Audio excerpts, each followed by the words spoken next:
then.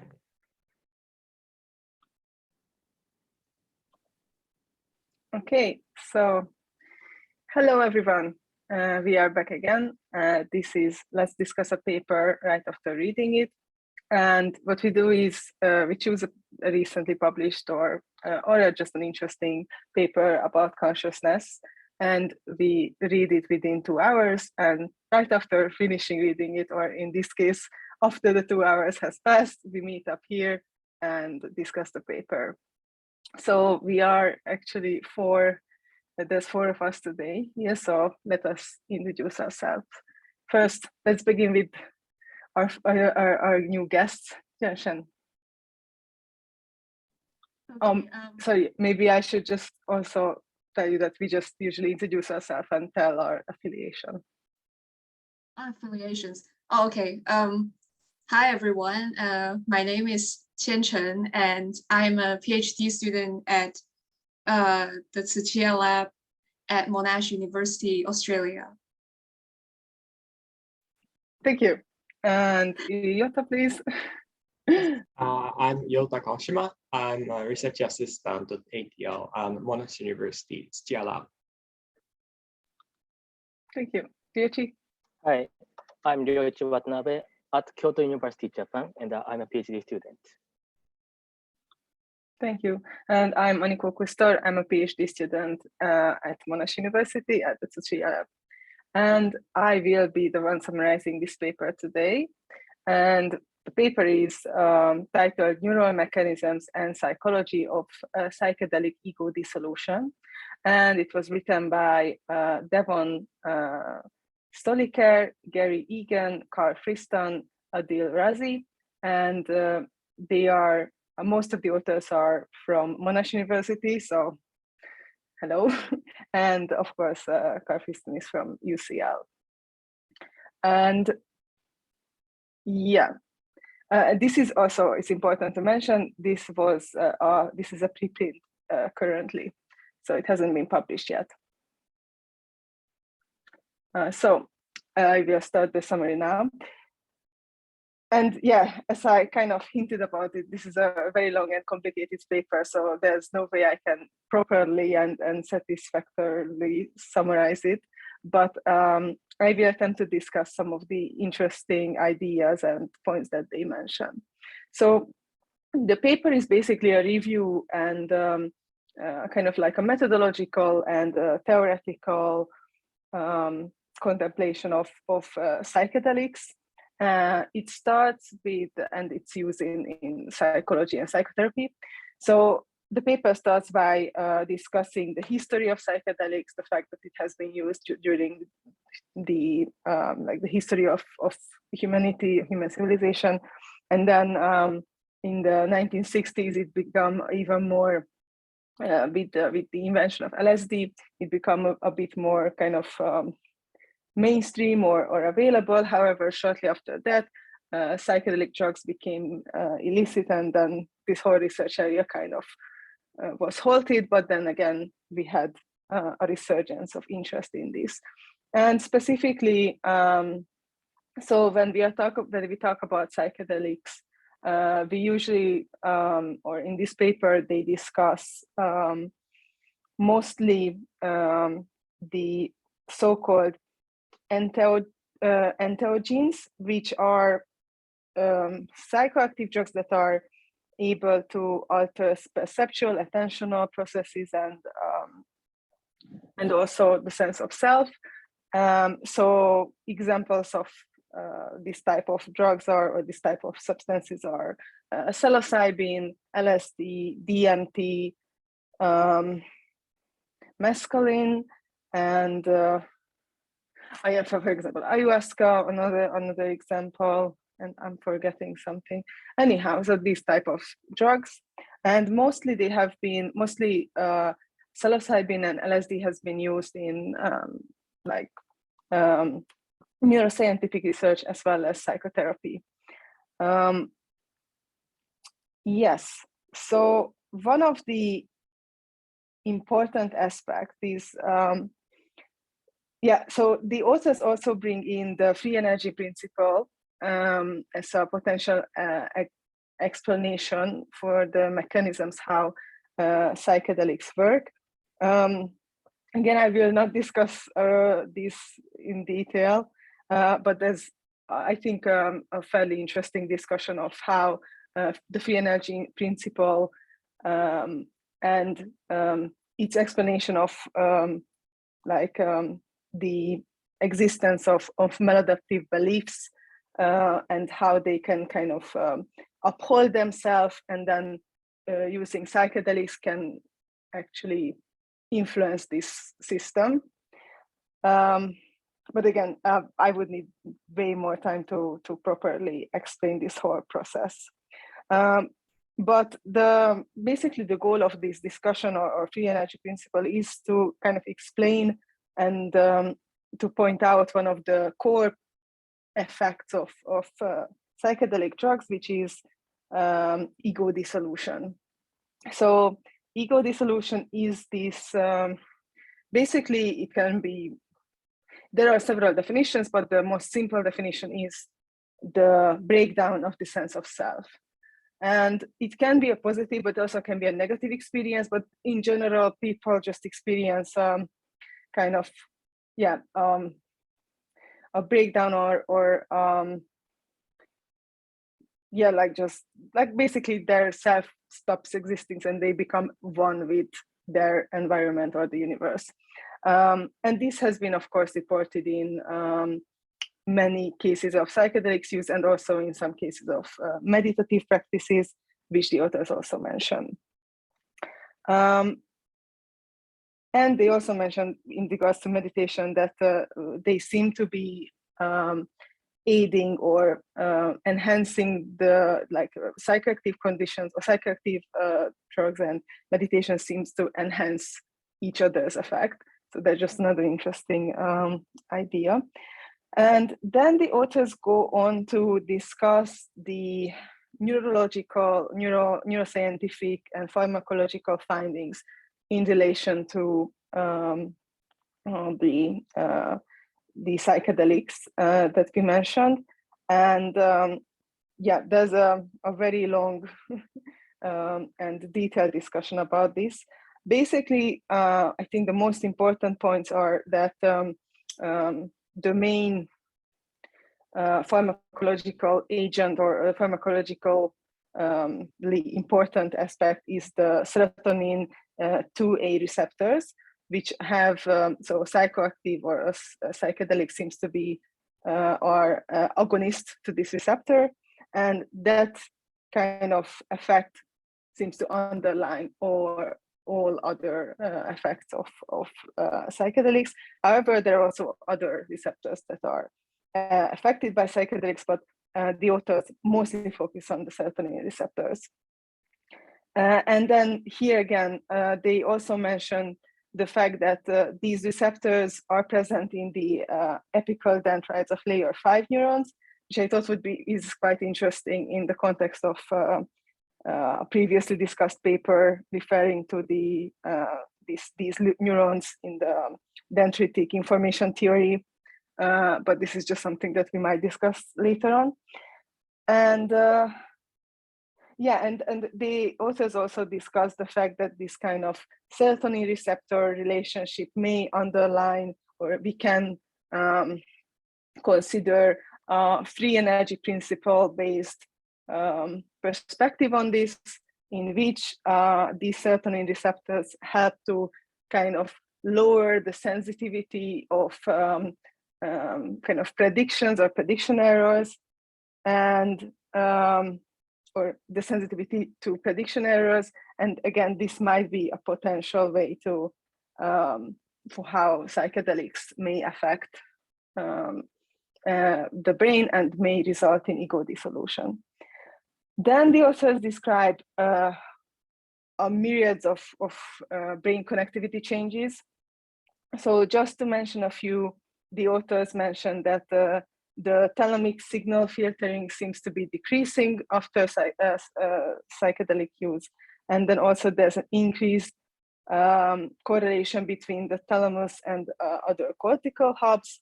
There's several affected regions the medial temporal lobe, the amygdala, the parahippocampal regions, the hippocampus, the retosplenial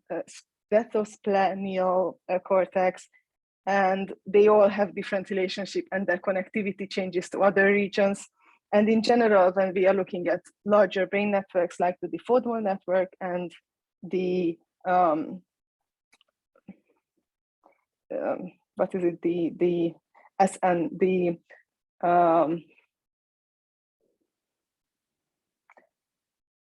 is it, I forget what's the, anyhow. So so several other networks are also affected, and there seems to be basically the default mode network seems to be less connected within itself, and then the other external attention network seems to be like they seem to show higher connectivity, and there's also some kind of disintegration or dissegmentation. So the separation between networks becomes less so, and so the anti-correlation between these networks becomes less so. And yeah, overall, there's a very, very complex and very detailed relationship between all these, how these brain networks kind of potentially interact each other, and they can contribute to potentially the effect of ego dissolution or the subjective experience of ego dissolution. But then the authors also mentioned that there are several methodological considerations. There are several conflicting findings or findings that are not completely in line with each other. And due to the diversity of methodological approaches and measurements, and also, for example, the dosage or the way how dosages are determined can influence these outcomes. And yeah, overall, there's a very complex and multifaceted research. So this is a very good review in case someone wants to get a quick overview of the current stage of the neuroscientific findings. And yeah, otherwise, I think these are the most important kind of findings or thoughts. Of course, I have missed many others, so please do add information and thoughts that I potentially missed.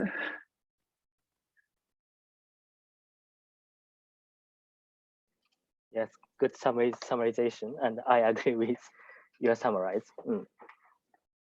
Yeah, I think you mentioned all the points that I remember very well. So I don't really have much to add to that. The only question I have is with the predictive coding part, because my understanding is the maladaptive beliefs or schema of a psychological disorder is like, from my understanding, is like a over prediction situation. So very rigid prediction, which does not update despite the prediction error rises. And what psychedelic experience does is to lower the threshold of prediction error detection and allow for a more frequent update of prior beliefs, which helps to kind of change the maladaptive belief system. Is that a correct understanding? Yeah, okay. Yeah, because you mentioned lower sensitivity to prediction error. So I was thinking, I'm not sure if yeah. No, I think, so yeah, I think there's multiple ways, because I think in the paper first, they discuss this approach from more a therapeutic approach or a therapeutic perspective. But then they also apply the free energy principle and prediction errors on the neurological kind of influences or relationships. So I think there's two different levels or hierarchy of prediction errors there. But yes. I'm not sure if I understood this correctly.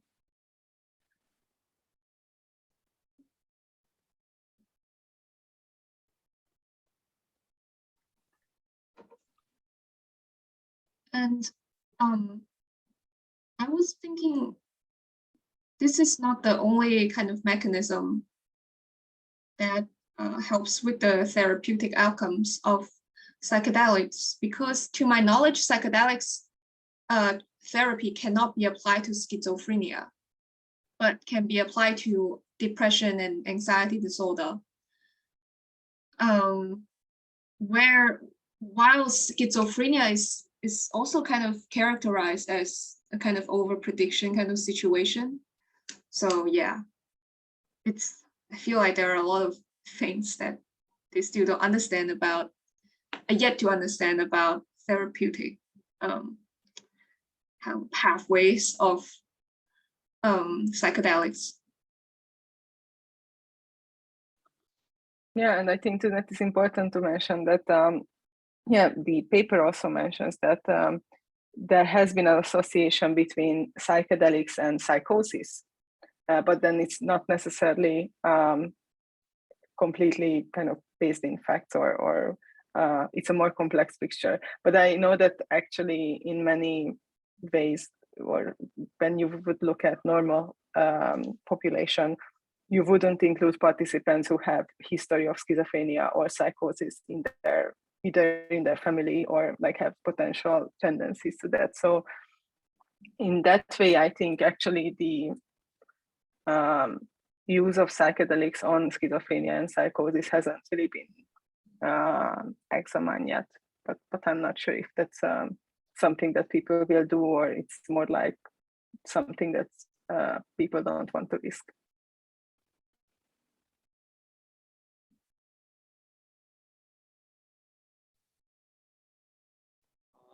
So to be honest, I could not understand this paper fully, but what I got from this paper is first the concept of ego resistance, so ego resolution, and the ego is kind of considered as a stable state. So you can define like you yourself within what world or something. So there is a clear boundary.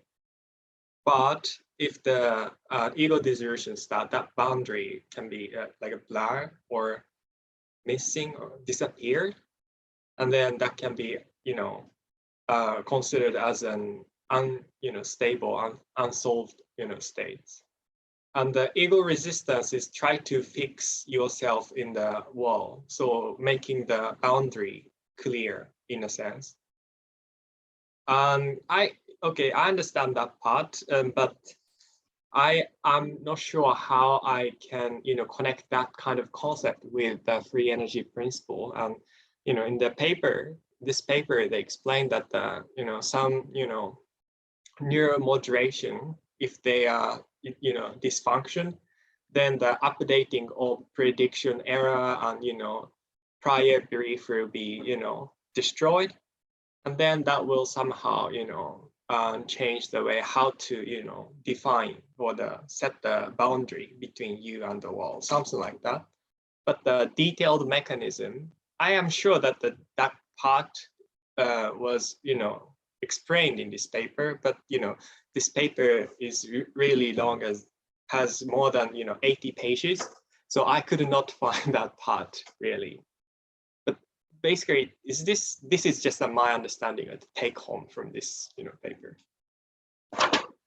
And is it correct, or is my understanding clear?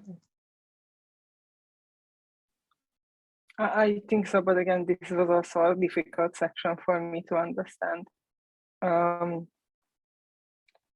Yeah, I guess it's difficult because this kind of the use of the term ego is more common in psychology and psychotherapy, but then with neuroscientific research, I think it's becoming less and less common. So it seems very I'm just a bit unsure what it actually means. And when it comes to all the neuroscientific evidence, all the different brain areas that can potentially contribute to ego dissolution.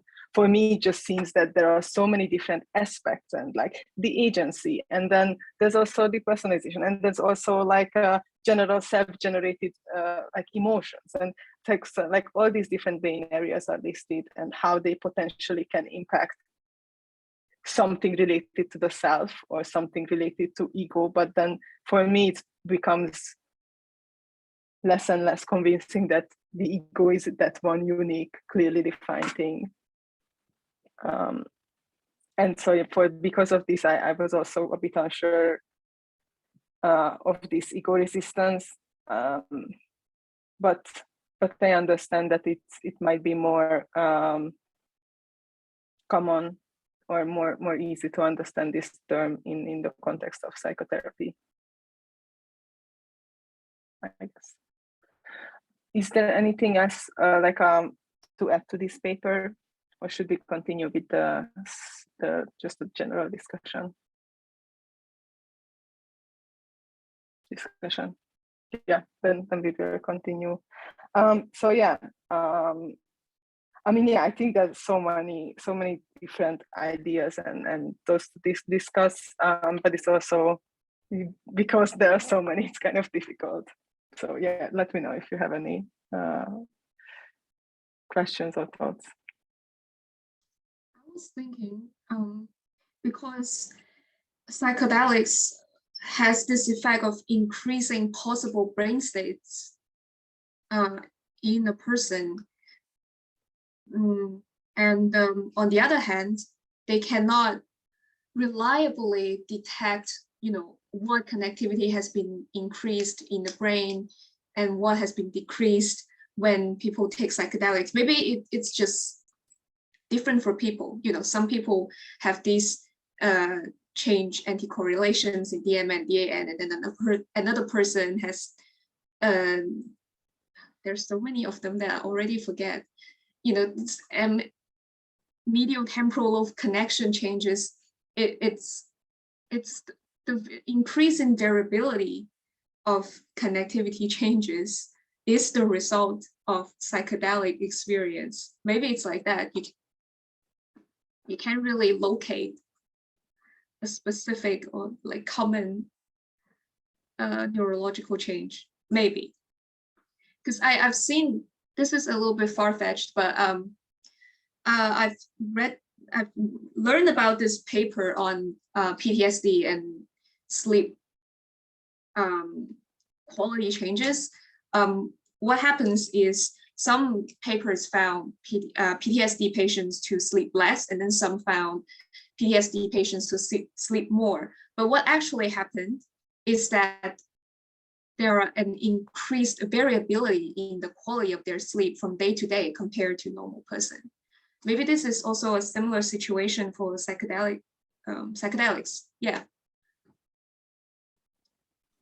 Yeah, no, I think that's a very good point, because, and also, like, I think there's a fact of, I'm pretty sure that psychedelics affects each individual somewhat differently, but then there's also seem to be a dose-dependent effect.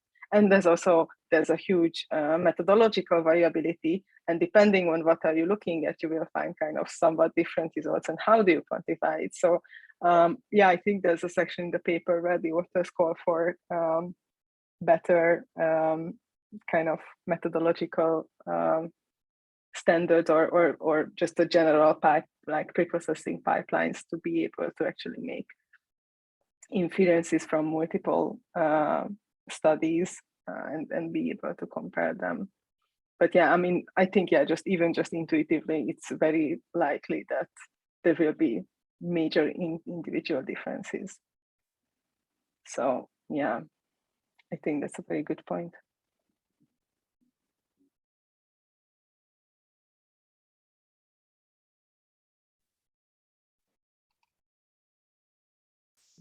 Yeah, I also, this paper is so informative, so I can't catch up but the important and interesting point for me is that in this paper, the authors reviewed some networks related to consciousness, like default mode network and salience network and front parietal control network, or the dorsal attention network. And so yeah, I'm so interested these networks and the relationship between consciousness and how I don't know, or I'm wondering the I think the author said for the ego dissolution, the salience network and default mode network are important. But how about the front parietal network or dorsal attention network related to the external perception? I think the ego dissolution is related to the like the self conception, like minimal self or the narrative self. But how related to the external perception or content? I'm wondering. So, the effect of the psychedelic, the default mode network activation is decreasing, according to this paper. But how about the dorsal attentional network or the front parietal network, increase or decrease? If these are increasing, the external perception process is increasing, and the self process is decreased. So the ego dissolution is happened. What? I somehow remember there's this one part they talk about this kind of competing networks of top-down kind of self-recognition network, and then a bottom-up network that gets the incoming input from the environment. If they function normally when you're not on psychedelics, it helps to the dynamics between the two networks helps you to define properly the boundary of yourself. But what psychedelic does is to change the dynamic of the network so that yourself dissolve. But I either don't remember or it doesn't say in detail how the dynamic changes. But I remember it's not about like certain network increase and then the other decrease. It's about like how the two interact. I see. Yeah, normally the salience network or anterior insula make changes between the default mode network or dorsal attention network changing, or perception or internal like the self changing. But if you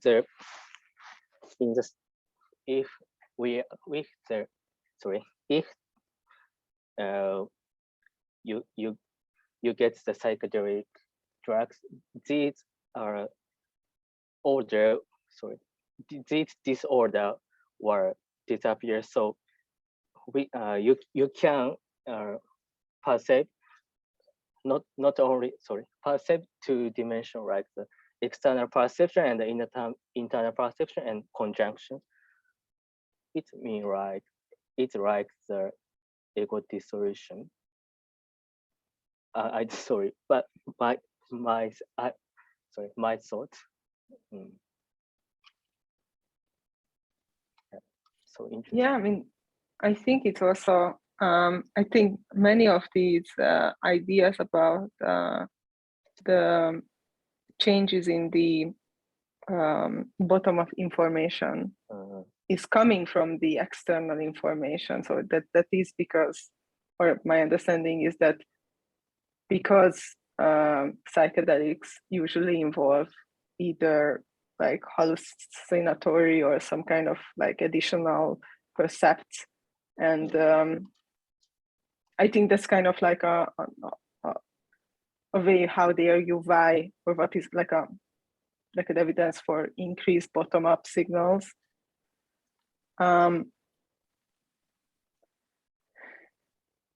I don't actually know how like this kind of ego dissolution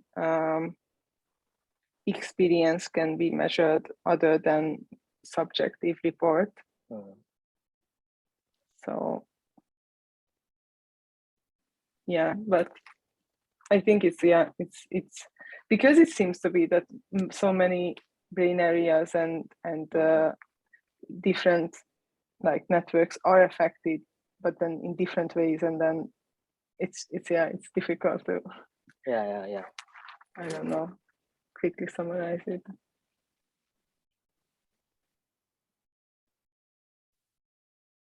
Okay, so my comment is about the generalizability of this approach.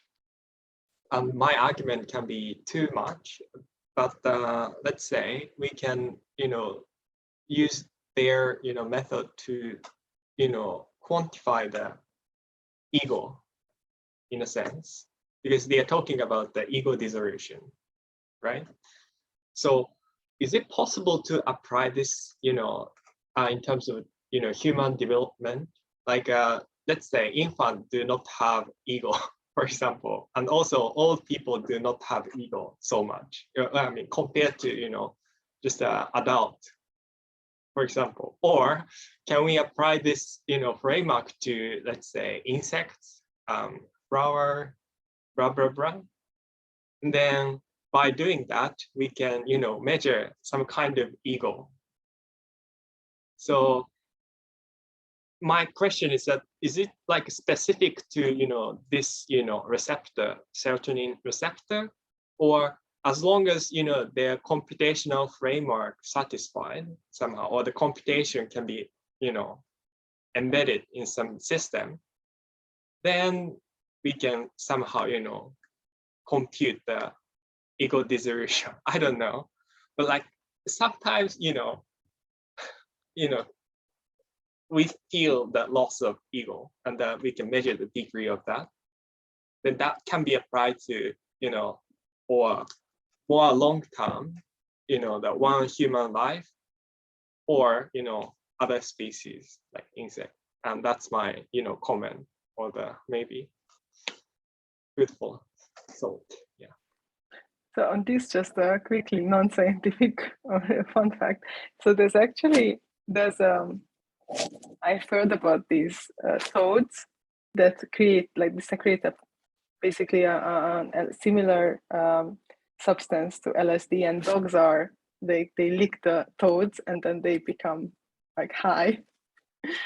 So apparently there are documented cases of, or there's this whole kind of case study of dogs licking toads, and maybe they are experiencing ego dissolution.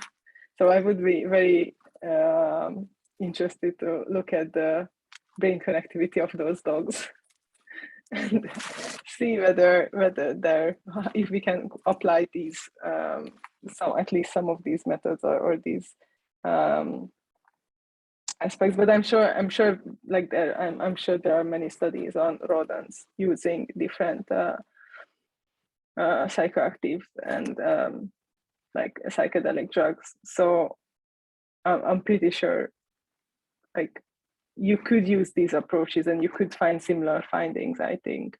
But then of course you cannot connect it with ego dissolution because that's a self-reported thing.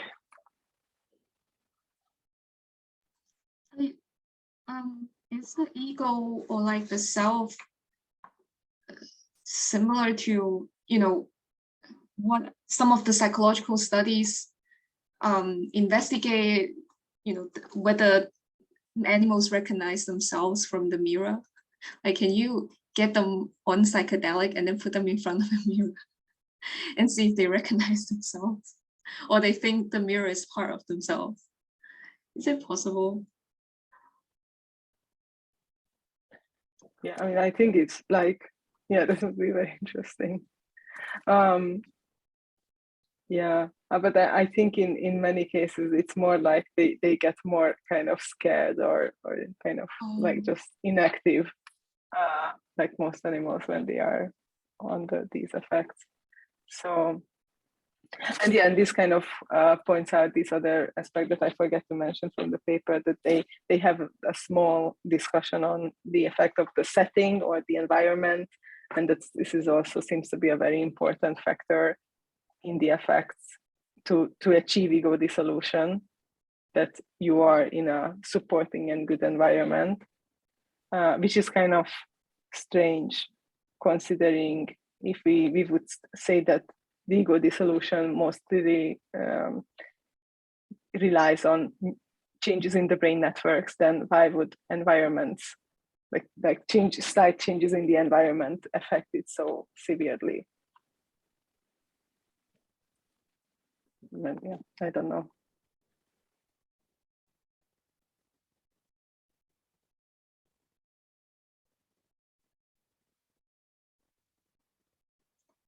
Yeah, they mentioned that using music can help in facilitating ego dissolution.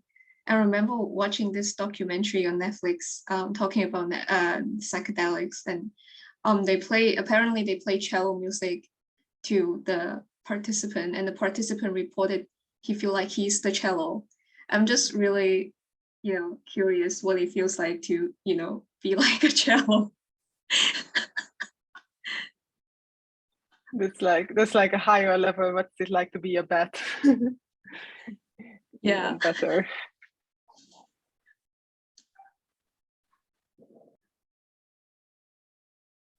Is it only specific to cello, or can be possible to other types of musical instrument like a piano or guitar? Or because the cello is really big, and the size is almost the same as a human, and probably that be the one reason why only the cello. Yeah, I don't know that because it's like a single case report. Okay, yeah. Yeah. But I remember with psychedelic experience, some people's sense of unity can expand to the whole room, including all the tables and ceilings and everything. So it probably is not correlated with the size of the thing you try to expand your ego to. Yeah, probably. And then also I think it's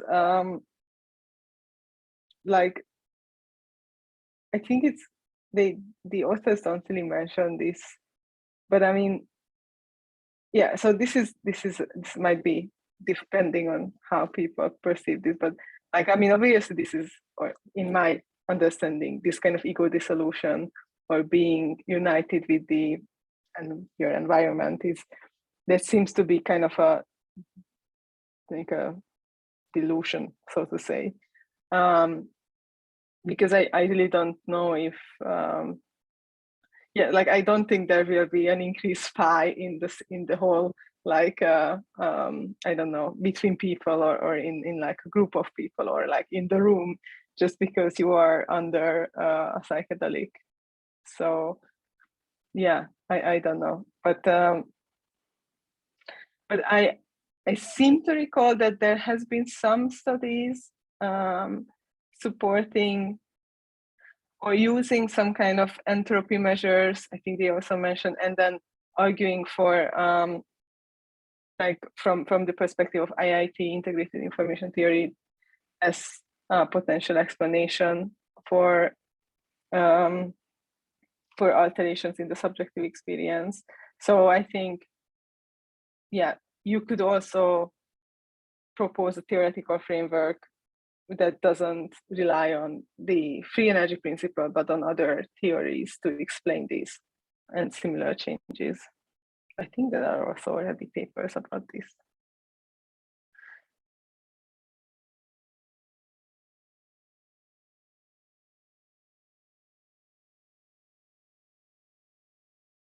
Okay, I think we've already discuss this paper for roughly like 40 minutes. So if you do not have anything to say, maybe we can finish here. And do you have anything? No? Okay, then see you next week. Bye-bye.